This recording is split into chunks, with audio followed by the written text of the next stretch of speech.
Booth level agents appointment కూడా నిజంగా చెప్పాలంటే ఇది బీఆర్ఎస్ ఆ రోజు ప్రతిపాదించిందే.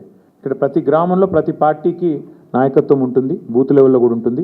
కాబట్టి మీరు మాకు అవకాశం ఇవ్వండి, కొత్త చేర్పులు కానీ ఏమైనా డిలీషన్లు కానీ ఉంటే పారదర్శకంగా చేయండి అని చెప్పి మేము ఆ రోజు ఢిల్లీలో పోయి విజ్ఞప్తి చేశాం. దానికి అనుగుణంగా వారు స్పందించారు, అది మార్పు చేశారు. మేము కూడా బూత్ లెవెల్ ఏజెంట్ల నియామకం ఇప్పటికే దాదాపుగా మరి 90 నియోజకవర్గాల్లో పూర్తయింది. ఇక మిగతా ఒక 20-25 నియోజకవర్గాల్లో పూర్తి చేయాలి. అది కూడా రాబోయే 2-3 రోజుల్లో చేస్తాము. చేసి BLA అంటారు బూత్ లెవెల్ ఏజెంట్లు, అఫీషియల్గా BLO ఉంటారు బూత్ లెవెల్ ఆఫీసర్.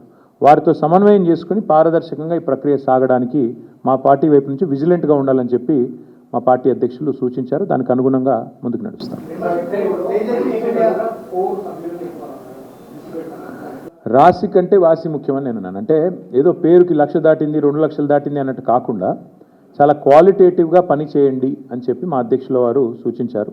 దానికి అనుగుణంగా మా ఆలోచన ఏమి అంటే తప్పకుండా ఎక్కువ ఎంత ఇప్పుడు నాకు రమణ గారికి పోటీ పెట్టుకొని ఆయన 1,00,000 అంటే నేను 1,10,000 అట్లా కాకుండా నిజంగా నికార్స్గా ఎంతైతే మెంబర్షిప్ జరుగుతుందో ఆ పద్ధతుల్లో చేయాలి. ఆ ఎంపిక చేసిన మెంబర్స్ ఎవరైతే ఉంటారో వాళ్ళనే మళ్ళీ కమిటీలో నియమించి క్రియాశీల సభ్యులకి కమిటీలో ఉండే అవకాశం ఉంటుంది. సో ఆ క్రియాశీల సభ్యులు కమిటీలో ఏర్పాటు చేసుకుంటూ టాప్ టు బాటం అంటే బూత్ లెవెల్ నుంచి స్టేట్ కమిటీ దాకా మళ్ళీ పునర్నిర్మాణం జరగాలి. ఆ డేట్స్ ఏంటి అనేది నేను మీకు తొందరలోనే చెప్తాను. ఎందుకంటే మళ్ళీ కేసీఆర్ గారు ఈ ప్రిపరేటరీ వర్క్ అంతా మేము చేయాలి, పేపర్ వర్క్, దానికి సంబంధించిన ప్రిసైడింగ్ ఆఫీసర్ల నియామకము, ఎన్నికల ప్రక్రియ, ఏ విండో ఉండాలి, బుక్స్ ప్రింటింగ్ ఇవన్నీ ఉంటాయి.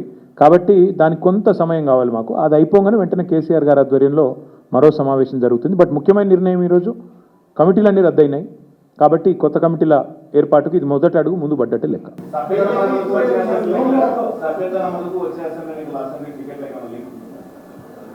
సభ్యత్వ నమోదు కాదు కానీ పార్టీకి క్రియాశీలంగా పని చేయండి. ఎమ్మెల్యేలైనా కేసీఆర్ గారు ఒక మాట అన్నారు, సిట్టింగ్ ఎమ్మెల్యేలైనా మీరు క్రియాశీలంగా పనిచేయకపోతే మాత్రం పార్టీ అన్ని పరిగణలోకి తీసుకుంటుంది. క్రియాశీలంగా ఉండండి, కార్యకర్తలకు అందుబాటులో ఉండండి, ప్రజలకు అందుబాటులో ఉండండి, సవ్యంగా పార్టీ ఇచ్చిన టాస్క్లు పూర్తి చేయండి అని చెప్పారు. చెప్పడంతో పాటు పార్టీ అన్ని గమనిస్తుంది, రేపు టికెట్ ఇచ్చేటప్పుడు ఇవన్నీ కూడా పరిగణలోకి తీసుకుంటామని కూడా చెప్పారు.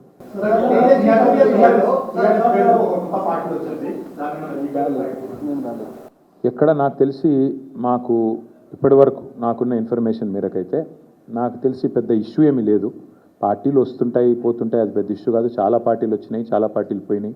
25 ఏళ్ళు పూర్తి చేసుకున్న పార్టీ మేము. కాబట్టి మేము ఫోకస్ చేసేది ఈ దేశంలో 25 ఏళ్ళు పూర్తి చేసుకున్న పార్టీలు వేళ్ల మీద లెక్క దగ్గబెట్టే సంఖ్యలో ఉంటాయి. నాకు తెలిసి మన రాష్ట్రంలో అయితే ఒక టీడీపీ, తర్వాత టీఆర్ఎస్, ఇంకే వేరే పార్టీలు ఏం లేవు. ఇప్పుడున్న బీఆర్ఎస్, అప్పుడు టీఆర్ఎస్గా పుట్టింది, ఇప్పుడు బీఆర్ఎస్. కాబట్టి పెద్ద పట్టించుకోదగ్గ విషయం ఏం కాదు.